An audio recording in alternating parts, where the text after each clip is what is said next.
Hoje vamos falar sobre a derrota que durou 4 dias. É difícil de acreditar, mas foi exatamente isso que aconteceu. O torcedor do Fluminense viveu uma derrota em clássico que não durou 90 minutos, não. Durou 4 dias inteiros. Você está no canal Sou Tricolor, eu sou o Luiz Góes e só aqui você fica por dentro de tudo que acontece de melhor nas Laranjeiras e em Xerém também. Então deixa o seu like, se inscreva no canal e toque no sininho para continuar sempre bem informado. Escreve um comentário falando de onde nos assiste. Se puder também, compartilhe esse vídeo com um montão de gente. Essa derrota veio de uma sequência de erros, decisões questionáveis e uma postura que já dava sinais claros do que estava por vir. Quando a bola rolou, o roteiro já estava praticamente escrito. E o final foi daqueles que deixou mais do que uma tristeza. Deixou revolta.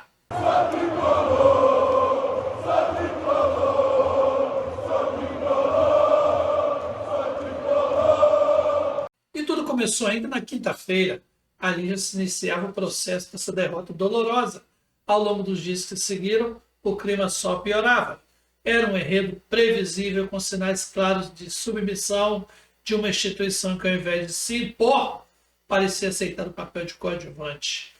E ontem o inevitável aconteceu. O Fluminense foi derrotado por 2-1 no Fla-Flu, um placar que até pode enganar quem não viu o jogo, porque na realidade o que aconteceu foi um massacre, com o Fábio mais uma vez evitando uma vergonha maior. E o primeiro gol, estão tentando jogar na conta dele, mas não podem fazer isso não. Seu único pecado foi não acreditar que alguém poderia tentar um chute daquela distância e daquele ângulo. Apesar de o time reagir no fim, fazer um gol, tentar pressionar, só que isso foi por pouco tempo. Um tempo muito menor do que deveria diante de um adversário forte, organizado e claramente candidato ao título, diferente da gente se continuarmos desse jeito. Durante boa parte do clássico, o time foi dominado e envolvido por quase 70 minutos de ampla superioridade do Flamengo, que só não transformou o jogo em goleada. E eu repito mais uma vez que Fábio foi quem empilhou um milagre em cima do outro. E por se tratar de um Fla-Flu, isso ainda escancara mais um problema. A revolta não é só o resultado dentro de campo, mas a postura fora dele, com os jogadores e a comissão técnica de Luiz Silveira parecerem desconectados da importância do clássico. Sem urgência, sem entender o peso de um Fla-Flu, sem representar o que o Fluminense significa para os seus torcedores, e nós ficamos com a vergonha e a tristeza. Mas pior foi a irritação durante esses 4 dias de desgaste de um cenário que já apontava para esse desfecho. Essa derrota foi só o ápice de algo muito maior, um processo de apequenamento que parece não ter fim, um ciclo que vem lá do final dos anos 80 e que se arrasta até hoje.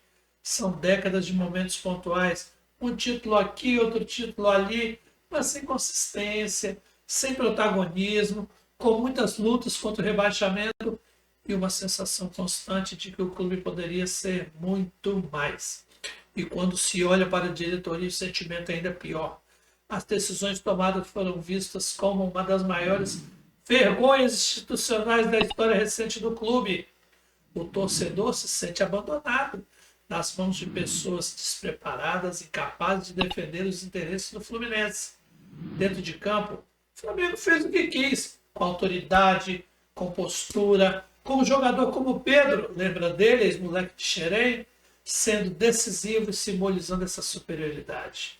Enquanto isso, o Fluminense tentava na base da vontade, mas sem organização, sem leitura de jogo, com um treinador que insiste em não entender o que a partida pede. E nem mesmo aquele final de jogo mais brigado, com chances criadas, consegue apagar o que foi visto durante a maior parte do clássico. O que foi uma diferença gritante, técnica, tática e principalmente de postura. E eu falo isso porque se o Fluminense queria mesmo brigar lá em cima de verdade, agora perdeu 2 posições, porque precisava mostrar força, personalidade e principalmente vontade de ganhar. E agora fica a pergunta que não quer calar. O que será do restante da temporada? A preocupação é enorme. O impacto psicológico dessa derrota pode ser devastador. Pior que essa semana já tem uma decisão aí, ó, contra o Independente Rivadavia pela Libertadores. E o cenário não é animador, não. E nós, torcedores, como vamos reagir? Como vamos ter ânimo de comparecer depois de tudo isso? Um momento que poderia ser de reencontro com a Libertadores, de casa cheia. Pressão do adversário, virou dúvida, virou insegurança. E até a força dentro do Maracanã foi abalada. Uma longa universidade de 21 jogos com o mandante foi encerrada. O sentimento que fica de revolta de ver um clube gigante se colocando numa posição tão pequena. De assistir mais uma vez o Fluminense olhar de baixo para cima, seu maior rival. Agora é esperar, mas com muita preocupação, porque quem deveria proteger o clube falhou. E no fim das contas, quem paga essa conta sempre seremos nós, torcedores. Se inscreva no canal, toque no sininho, clique no gostei para deixar o seu like. Aproveite e escreve um comentário dizendo o que você achou e de onde nos assiste. Compartilhe o canal e esse vídeo com um montão de gente usando os links que eu deixo aqui embaixo, no comecinho da descrição. Um grande abraço, fica com Deus, saudações tricolores e até o próximo vídeo!